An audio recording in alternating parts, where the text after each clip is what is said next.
ಶಿವರಾತ್ರಿ ದಿವಸ ಎಲ್ಲರೂ ಏನ್ ಮಾಡಬೇಕು? ಜಾಗರಣೆ ಮಾಡಬೇಕು ಅನ್ನೋದು ಎಲ್ಲರಿಗೂ ಗೊತ್ತಿರೋ ವಿಚಾರ. ಆದರೆ ಜಗತ್ತಿಗೆ ಮಂಗಳವನ್ನ ಉಂಟು ಮಾಡತಕ್ಕಂತಹ ದಿನಕ್ಕೆ ಶಿವರಾತ್ರಿ ಅಂತ. ಶಿವಂ ಅಂತನ್ನುವಂಥದ್ದು ಮಂಗಳ ಅಂತ. ಜಗತ್ತಿಗೆ ಮಂಗಳವನ್ನ ಉಂಟು ಮಾಡ್ತಕ್ಕಂಥದ್ದು. ಇಡೀ ಭೂಮಿಯಿಂದ ಎಲ್ಲೆಲ್ಲಿ ಕಲ್ಲುಗಳು ಇರ್ತವೋ, ಏನು ನಾಲ್ಕು ವೆರೈಟೀಸ್ ಆಫ್ ಸ್ಟೋನ್ಸ್ ಇದಾವಲ್ಲ, ಅದೆಲ್ಲದರಿಂದಲೂ ಕೂಡ ಪಾಸಿಟಿವ್ ವೈಬ್ಸನ್ನ ಹೊರಗೆ ಹಾಕ್ತಕ್ಕಂಥ ಏಕೈಕ ದಿನ ಅದು ಶಿವರಾತ್ರಿ. ಇದು ಮುಗಿದು ಒಂದು ರಾತ್ರಿ ಕಳೆಯೋಷ್ಟೊತ್ತಿಗೆನೆ ಅಮಾವಾಸ್ಯೆ ಬಂದ್ಬಿಡುತ್ತೆ.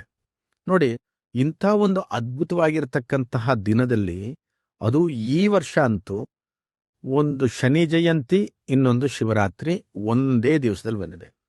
ಇನ್ನೊಂದು ವಿಷಯ ನಿಮಗೆ ಗೊತ್ತಿರಬೇಕು, ಶನಿ ಹಿಡಿದವರಿಗೆ ನಿಜವಾಗಿಯೂ ಶಿವನ ಪೂಜೆ ಯಾರು ಮಾಡ್ತಾರೋ ಅವರಿಗೆ ಶನಿ ಬಿಡುಗಡೆ ಮಾಡ್ತಾನಂತೆ, ಅಷ್ಟೊಂದು ಕಾಡೋದಿಲ್ಲ. ಅಂಥದ್ರೊಳಗೆ ಶಿವನ ಪೂಜೆ ದಿವಸವೇ ಶನಿ ಜಯಂತಿ ಇರೋದ್ರಿಂದ ಆಶ್ರಮದಲ್ಲಿರ್ತಕ್ಕಂಥ ವೈದ್ಯನಾಥೇಶ್ವರ ಸ್ವಾಮಿಗೆ ಶನಿಯ ಹೋಮದ ಜೊತೆಯಲ್ಲಿ ನವಗ್ರಹ ಶಾಂತಿ ಮತ್ತು ಮೃತ್ಯುಂಜಯ ಹೋಮವನ್ನು ಮಾಡ್ತಾ ಇದ್ದೀವಿ.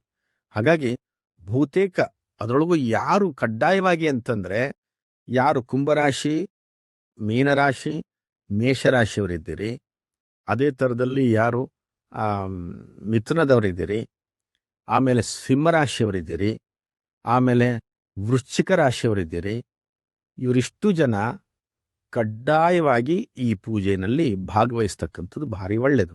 ಅದರೊಳಗೂ ಇಲ್ಲಿ ಯಾಕೆ ಮಾಡಬೇಕು ಅಂತಂದ್ರೆ, ಕುದುರೆ ಲಾಳದ ಶನಿದೇವರು ಇರ್ತಕ್ಕಂಥದ್ದು. ಜಗತ್ತಿನಲ್ಲೇ ಎರಡನೇ ವಿಗ್ರಹ ಬೆಂಗಳೂರಿನಲ್ಲಿ ಇರ್ತಕ್ಕಂಥ ನಮ್ಮ ಆಶ್ರಮದ ಆರೋಗ್ಯ ದೇಗುಲದಲ್ಲಿ ಇರ್ತಕ್ಕಂಥ ಶನಿದೇವರು ಕುದುರೆ ಲಾಳದ ಶನಿದೇವರು. ಇದು ವಿಶೇಷತೆ ಏನು ಅಂತಂದ್ರೆ, ಈ ಲಾಳ ಇದೆಯಲ್ಲ, ಕುದುರೆ ಓಡಿರ್ತಕ್ಕಂಥ ಲಾಳ, ಅದನ್ನ ಕರಗಿಸಿ ಅದರಲ್ಲಿ ಮಾಡಿರ್ತಕ್ಕಂಥ ಬಿಂಬ ಈ ಶನಿದೇವರು.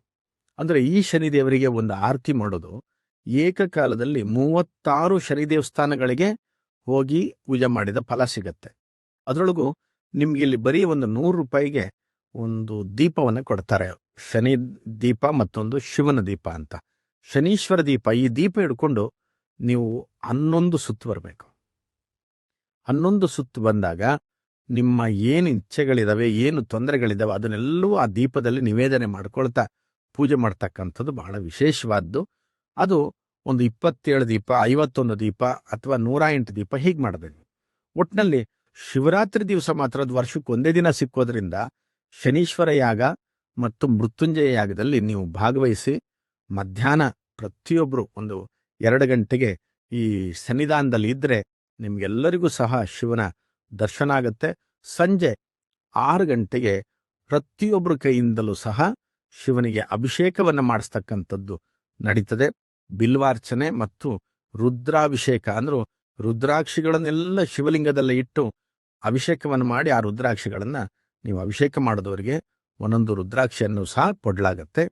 ಇಂಥ ಒಂದು ಕಾರ್ಯಕ್ರಮದಲ್ಲಿ ನೀವೆಲ್ಲರೂ ಭಾಗವಹಿಸಿ ಸಾಧ್ಯವಾದಷ್ಟು ಹೊತ್ತು ಆ ಶಿವನ ದೇವಸ್ಥಾನದಲ್ಲಿ ಶನಿ ಮತ್ತು ಶಿವನ ಎರಡೂ ಗರ್ಭಗುಡಿಯ ಮುಂದೆ ಸ್ವಲ್ಪ ಹೊತ್ತು ಕುಳಿತುಕೊಂಡು ಧ್ಯಾನ ಮಾಡಿ ನಿಮಗಿರ್ತಕ್ಕಂಥ ತೊಂದರೆಗಳು ಎಷ್ಟೋ ನಿವಾರಣೆ ಆಗತ್ತೆ. ಅದರೊಳಗೂ ಸಹ ಮೀನರಾಶಿ ಮತ್ತು ಮೇಷರಾಶಿ, ಹಾಗೆ ಸಿಂಹರಾಶಿ ಹಾಗೂ ವೃಶ್ಚಿಕ ರಾಶಿಯವರು ಕಡ್ಡಾಯವಾಗಿ ಈ ಶಿವರಾತ್ರಿ ದಿವಸ 15ನೇ ತಾರೀಕು ಫೆಬ್ರವರಿ ಭಾನುವಾರ ಮಧ್ಯಾಹ್ನದಿಂದ ರಾತ್ರಿವರೆಗೆ ಇಲ್ಲಿ ಆಶ್ರಮದಲ್ಲಿ ಬನ್ನಿ. ನೀವೆಲ್ಲರೂ ಸಹ ಶಿವನ ಕೃಪೆಗೆ ಪಾತ್ರರಾಗಿ.